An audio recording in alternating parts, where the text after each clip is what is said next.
The trio moved with purpose through the dystopian cityscape.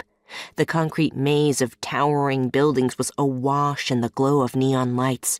The grimy, run-down streets were a stark contrast to the city's glittering facade. To Morris, they were much closer to this city's truth. Nuevo Diego was a rough place where not many people were lucky enough to die of old age. It was also her home, and she had made it her mission to protect and defend the city. She received her first task when she woke up in a corpse facility hidden in the Rust District. It was also the last message from Tina Harrington, the human who trained Morris and whom Corpse modeled her after. The task Tina gave her defined Morris for a long time.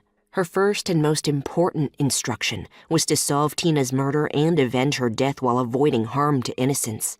Her destruction of Corpse had largely fulfilled that task, although there was no guarantee the shadowy organization was gone. Morris's second instruction had been to assign herself a task, a goal that intimidated and baffled her. She was finally taking the first step on that path today, but had no idea where it would lead her. "We're getting close," Spyder told her. "It's in that warehouse around the corner." They stood in the shadows, trying to go unnoticed by everyone. Many of the buildings in Hito-Chang were warehouses or factories. The average person had little reason to walk down most of these streets.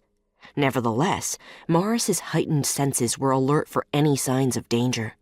Spyder's gaze flicked nervously from side to side, ready to deploy his hacking skills at a moment's notice.